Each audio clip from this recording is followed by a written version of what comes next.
Ah, ça va, mon beau loup? C'est quoi ce 18 time? Ah, c'est moi qui l'ai mis, en fait. C'est ma chambre. Ben oui. Ça, c'est pas ta... Oh! Là, je te gratte pas la tête, là. Ça, c'est quoi? C'est le 18e trou? Oui, exact. Puis Bon. ce que je comprends pas, c'est pourquoi à côté, tu as mis la photo de mon gars, Charlot. Ouais, c'est... Avec un gilet de football. J'espère que c'est pas lui, mon 18e trou. Soit pour lui aussi, mais t'avouer. Ouais, surtout dans cette chambre de motel. Je pense pas que c'est le premier ni le dernier. Tabaslac de tabaslac. Ouais, moi, tu te sens? On prend... Ben, je me sens... Fait humide un peu, hein? dehors, pas tant. Non? C'est l'automne. Mais je l'ai pas dans le troufion. Non, Ça dans ma marche. chambre de motel, je parle. Ah, dans ta chambre, oui, mais ça sent un peu le... La carpette. Ça sent le tapis. Ça ouais. sent la carpette. Je l'ai La pas carpette lavé. qui a du vécu. J'ai demandé à Linda de la laver, mais je l'ai pas vue depuis 3 semaines. Moi, ce que je comprends pas, c'est ce que tu fais du pied. Ouais. Je me Un renforce- motel, me j'ai renforce tout le la temps corde. gardé mes bas. Ah oui, mais ça, c'est sûr. Je vais te dire une affaire. C'est mon podiatre qui m'a dit de faire ça. Hey boy, les anticorps. Ouais, exact. Exact. Des verrues, moi. Plantaire. Ouais, puis il m'a dit, mets-toi sur Fais-tu des la verrue tapis. plantaire? J'en ai fait plus jeune, ouais. J'en ai fait, moi aussi. C'est Ouais. parti tout seul. Ah ouais? Jamais revenu. J'ai Chanceux. un système immunitaire, gros. C'est vrai? C'est fou raide. Je combats tout et son contraire. Félicitations. Ben, je résiste à toute bactérie T'es bon? et à tout vent. Ouais, La preuve, je te côtoie et je suis jamais malade. Les gars de Lennoxville, ils disaient ça souvent aussi à l'époque. Au football Ouais. ou au repère? Non, après.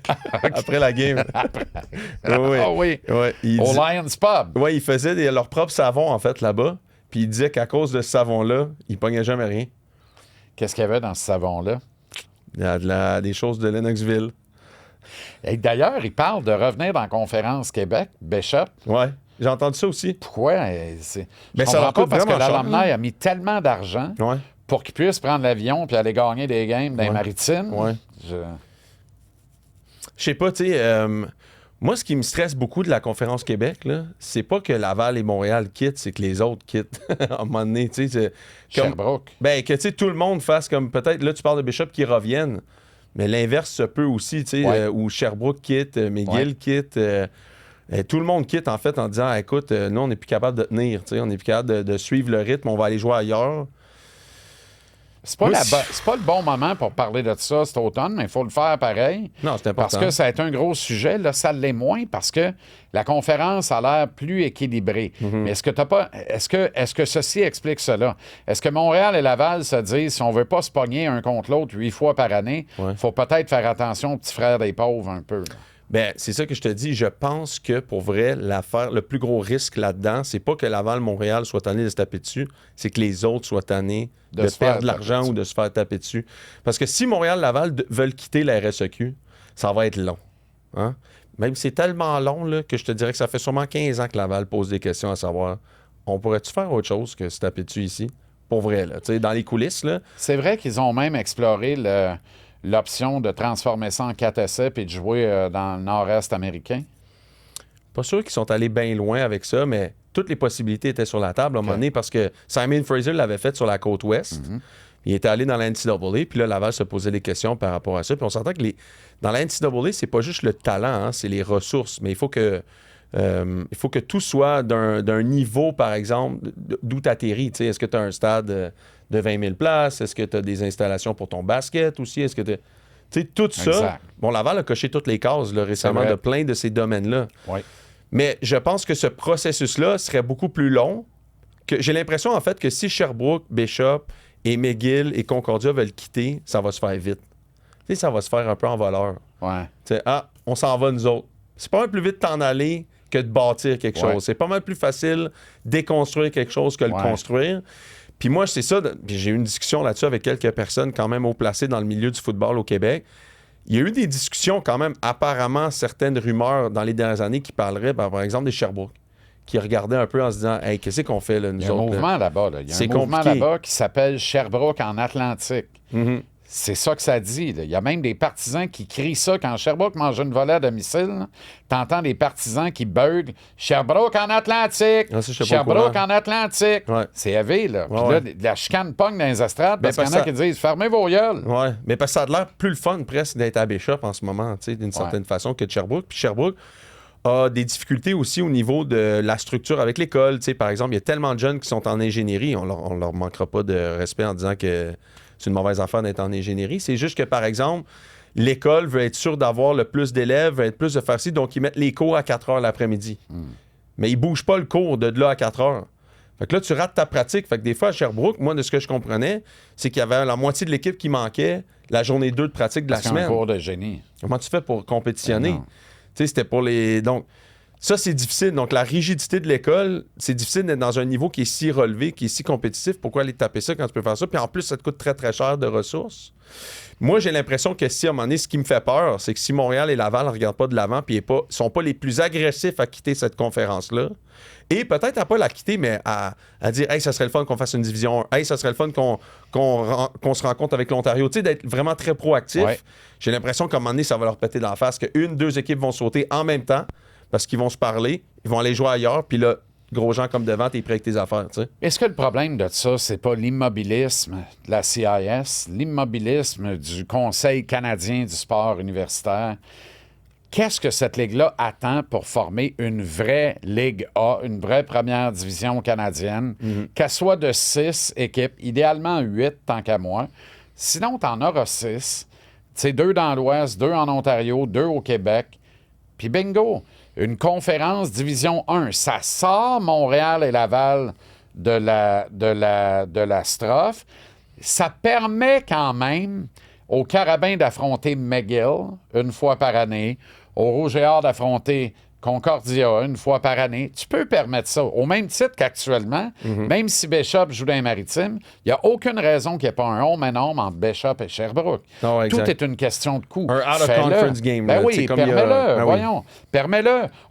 Michigan a déjà perdu contre Appalachian State, qui était 1-2A. 2007. On a déjà vu ça. Ça s'est vu.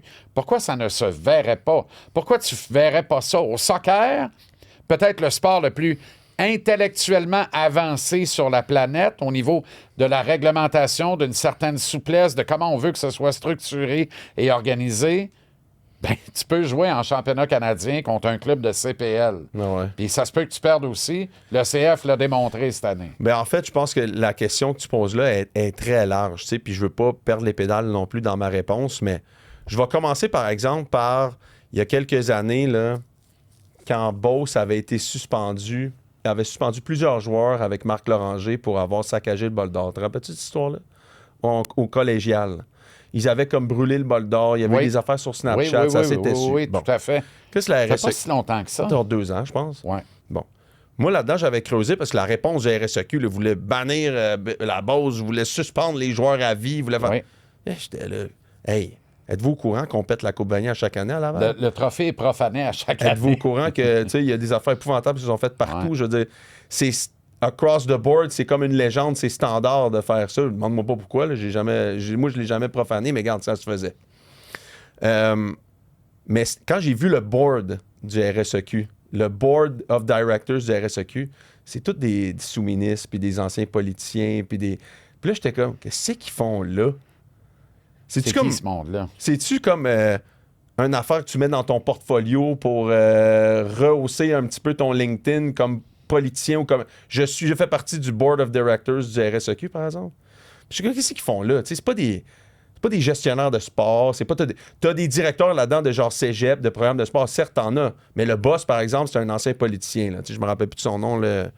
Je pense juste à Thomas Sertel, mais ça, c'est le joueur de hockey, ça. Thomas Sertel? Oui, absolument. Mais il y avait un nom de famille similaire. Je pense que c'est un ancien ministre libéral qui était là. Peu importe. Mais quand je vais regarder ça, j'étais comme, pourquoi ils sont là? Gustave Roel, non? Non, ça, c'est le directeur, le président, c'est pas ça. Ben non, mais Thomas Sertel, Gustave Roel. Oui, on est là-dedans.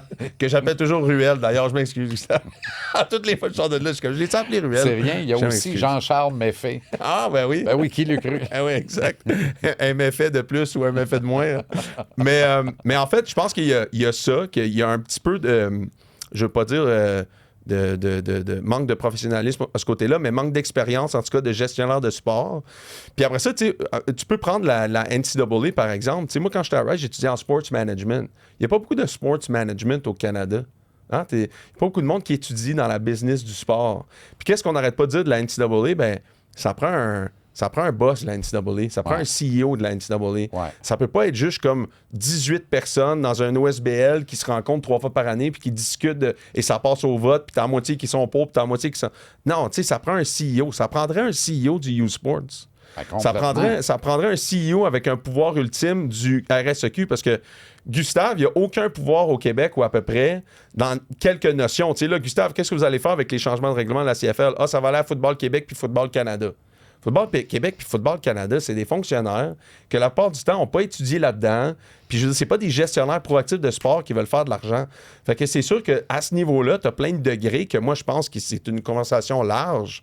Mais c'est sûr qu'au Canada, ça manque de proactifs par rapport à ça parce que comme dans n'importe quoi, si on apprend un peu du passé puis de nos erreurs, ça a plus de chances de nous péter d'en face, en tout cas, que la façon que ça se présente, que l'inverse. Parce que, tu sais, on en a parlé plusieurs fois, mais le NIL, là, les jeunes maintenant qui signent aux États-Unis avec un NIL, là, on est encore rien qu'au début de ça. Ah oui. Moi, il y avait à peu près 8 joueurs qui jouaient NCAA québécois quand moi j'y étais.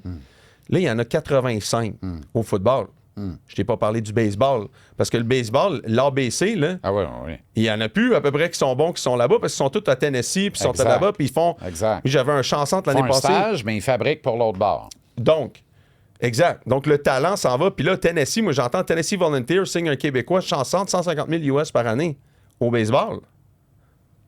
Ça va aller où, ça? Gavin McKenna, 750 000 au hockey. Ben, ça va aller où? Tous les sports vont grimper. Jusqu'ici. Exact. Il va falloir faire pareil ici. Donc, comment tu fais pour garder les jeunes? On me posait cette question-là. Comment tu fais pour garder les jeunes? On n'arrivera jamais à payer. Ben oui, c'est sûr qu'on n'arrivera jamais à payer. Ça, c'est clair. Ben, pas le même montant. Pas le même montant. Mais quand on le fait même un peu junior majeur. On paye quoi? 1000$ les gars par semaine ou une affaire de même? Ben non. 750$? Ben non. Moins que ça? Ben non, on est bien loin de ça. OK, je pensais que c'était à peu près ça, ce salaire-là. Ben non. Ils ont un peu un chèque de paye, right, au junior majeur? À peine. À peine. C'est ce qu'on appelle un remboursement de dépenses. Ça ne peut pas être considéré un chèque de paye.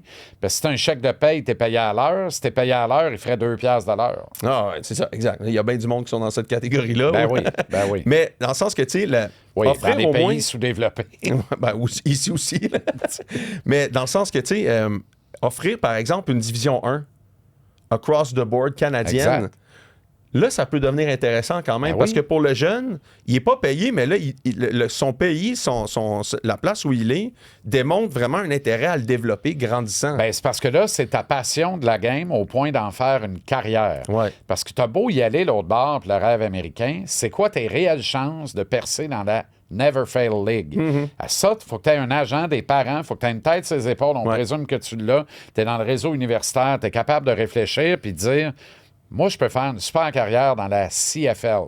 Mon meilleur tremplin pour y accéder, c'est jouer dans un des 6 meilleurs programmes au Canada en Division 1. Puis tu sais, je vais plus loin que ça. Là. On prend pour acquis, c'est Montréal et Laval au Québec. C'est parfait, c'est bien correct. Il y a donc une vraie Coupe Vanier qui deviendrait peut-être la Coupe Jacques Dussault, elle aussi, whatever, c'est à déterminer. Glenn Constantin, là, à un moment donné, Glenn Constantin, qui serait le trophée. Ouais.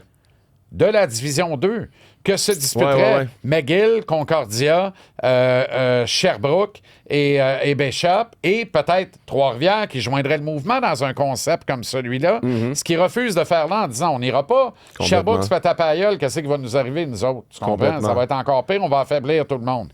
Alors, tu peux avoir 5 clubs qui se disputent un championnat, lequel championnat converge vers un match ultime contre le perdant. C'est-à-dire le dernier de Montréal et Québec.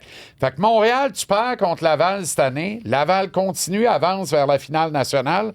Toi, tu dois défendre ton statut en première division contre Sherbrooke qui est sorti gagnant des 5 autres. C'est parfait. Même affaire en Ontario. Fait que tu peux accéder à la division 1. Tu as quand même un espoir de monter en division 1 si tu as une excellence dans ton programme. Tu coches les cases. Il y a toujours une carotte. Il y a une carotte pour tout le monde. Il y a de quoi défendre pour tout le monde. Puis tu as une division 1 avec des droits de télé nationaux. Tu sais, moi, là, pogner des bisons du Manitoba en plein mois d'octobre, j'haïrais pas ça. J'adorerais ça. Exact. Puis tu sais... UBC, let's go. Ben regarde, c'est bien que tu parles de UBC parce que, pour faire un parallèle avec la NFL, depuis 2 semaines, Theo Benedette, l'ancien bloqueur à gauche des Thunderbirds de UBC, que Montréal a battu en 2023, lui et Giovanni Menou ont signé, c'est les 2 bloqueurs de UBC cette année-là. Ils ont signé dans la NFL. Theo Benedette, ça fait 2 semaines qu'il start pour les Bears. Undrafted guy, mais il start pour les Bears en ce moment comme left tackle. Les Bears gagnent. Puis Brian Baldinger, tu sais Brian Baldinger avec les doigts plus croches que nos rues ici à Montréal? Il vient de faire un vidéo sur Theo Benedette, à quel point il joue bien. Fait que si tu dis, Donc, la possibilité existe quand même plus qu'avant. Tu sais, le Laurent Duvernay-Tardif ou quelques autres de mon époque où on a eu certaines opportunités, même moi, tu sais, d'aller dans des camps, des affaires. Laurent, c'était 1 an ou 2 après moi, le premier combine qui est à Montréal. J'ai jamais vu.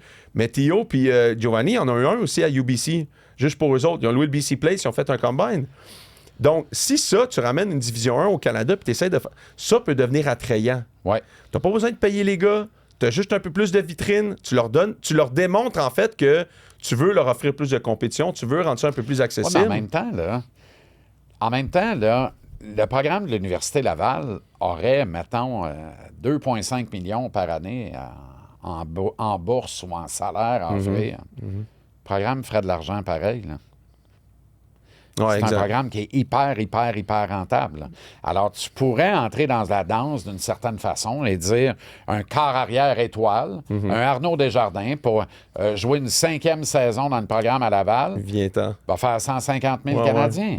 Tu comprends? Puis ou UBC pourrait le pogner aussi, tu sais. Puis UBC pourrait peut-être le pogner aussi. Viens finir ton carrière c'est aussi. la loi de l'argent rendu là. Ah ouais. Mais c'est la vie, ça. Puis à l'inverse, mais je vais t'en donner une autre par rapport à ça. Parce que c'est intéressant qu'on parle de ça. Là. On avait comme pas prévu parler de ça, mais c'est un sujet qui me passionne en ce moment. Crissement rien prévu. Ouais. Puis ça fait toujours de la magie. Exact. C'est toujours comme ça. Moi, je voulais même pas t'en parler. J'ai l'impression de parler trop fort. Exact. Mais regarde bien, je vais t'amener ailleurs par rapport à ça.